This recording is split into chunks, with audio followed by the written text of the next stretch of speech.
Grout, what is it? Why do you need it? And how do you install it?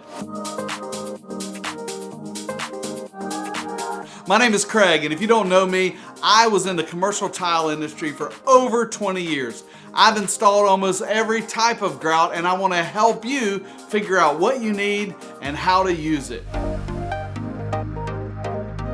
So first of all, what is grout? Grout is that paste-like substance that goes between your tiles.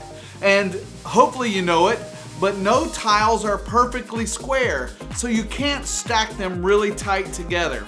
Since they aren't square, there's going to be gaps between your tiles. This gap needs to be filled with a substance. That's what grout is. It is structural. This material bonds to the side of your tile and holds them together. It also bonds your tile to the substrate, whether it's a floor or a wall. It creates 3 points of attachment, creating a stronger system. Also, grout, by filling the gap, it's not waterproof, but it does prevent water from just running into your tile system. For instance, if you're in a shower and the shower head is pointed at the wall, the majority of the water is going to hit the tile and grout and run down the wall. If the grout was not there, it could get caught in the crevices and run behind the tile. This is not good for anybody. It has a chance to mold over time. And the third part is grout is an aesthetic. It can be a contrasting color with your tile to make it stand out, or it can blend in to make it look like a solid wall. Because it's mixed up on site, it can be any color that you can dream of and add something really special and unique to your tile system. Now that you know what grout does, how do you choose the right grout? Well, there's a couple of different things you need to think about. One is the size of the grout joint. Most tiles from the distributor will come with a recommended grout joint size. This recommendation takes into account how much the tile can be at a square. So once you have that knowledge, then you can decide which grout to choose. And there's basically 3 different types of grout. There's cement-based grout, chemical-based grouts, and then my favorite, a high-performance grout. So let's start with the basic cement grout. These are your traditional, age-old, historical cement grouts. They're considered sanded and non-sanded, and they're pretty basic mixtures of sand, Portland cement, and some sort of pigment that gives its color. Now, depending on the grout joint size, 1/8 of an inch or larger, you choose a sanded grout. 1/8 of an inch or smaller, you choose a non-sanded grout. Matching the grout joint size with the sanded or non-sanded will allow the grout to fit into the joint and be structurally sound. Chemical-based grouts are unique also. These can have aggregate and some do not have aggregate. But the best attribute of a chemical-based grout is most of them are highly stain resistant. And this is what you would see in a commercial kitchen, or maybe you'd like to use it on your backsplash, or maybe even in your shower. These are great grouts, a little more difficult to install than a basic cement grout, but it gives you some stain resistance and a different aesthetic effect. The third and my favorite grout is your high-performance cement grouts. Now this is very similar to your historical cement grout, but it's like high test. It's on turbo boost. It's got a lot of extra chemicals, which makes it really strong, really stain resistant, and not as difficult to install as your chemical-based grouts. When choosing your types of grout, you need to think about where the system is being installed. How much traffic is there? Will there be a lot of chemicals and spills? These things come into consideration because the different types of grout come with different costs. Your basic cement grouts are not very expensive, but the possibility of staining is high. Your high-performance grout is a little more expensive and a little stain resistant.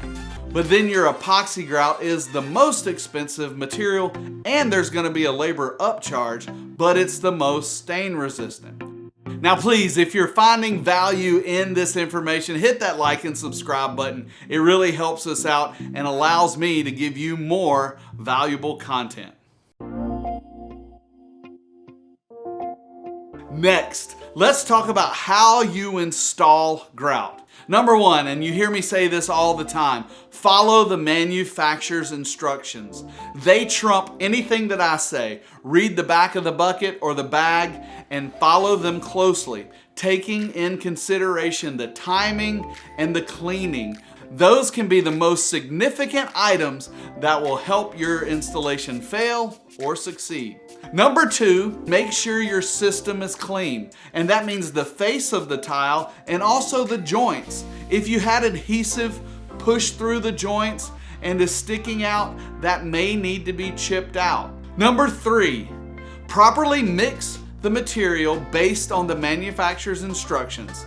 Whether it's a bagged product where you put it in a bucket and mix it with water, or maybe it's a pre-mixed grout that comes already mixed in a bucket, or it's an epoxy grout that has different chemicals that you need to mix. Follow those instructions carefully. Don't forget to slake your bagged material. This will help in the proper curing and the proper setting time for your grout. Take your grout out of the bucket and put it onto the system. The key is to find a technique that works for you that allows you to get the grout fully into the joints. And when I say fully, I mean just not across the top, but the grout needs to go from top to bottom and contact the substrate. Now, if you're not used to doing this, it can be a messy process. Just trust it, keep working, pushing that material into the joints and cleaning up as you go. One of the keys to installing grout is not getting too far ahead. Once the grout starts to cure, you're gonna wanna start cleaning, because if you let it cure on the tile, it's gonna be really difficult to remove. Your first step in cleaning is taking that grout float and using it as a squeegee. You're turning it on edge and using the sharp edge and dragging it diagonally across the tile. This technique gets all of the loose material off of the face of the tile and cuts it out of the joint. You want to do it diagonally from the joints so that your trowel doesn't fall into the joint and then you have to start over because it's dug material out of there and it doesn't look good.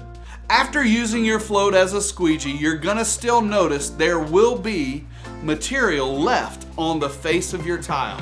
That's okay, we're gonna leave that right there and let it dry for a little bit.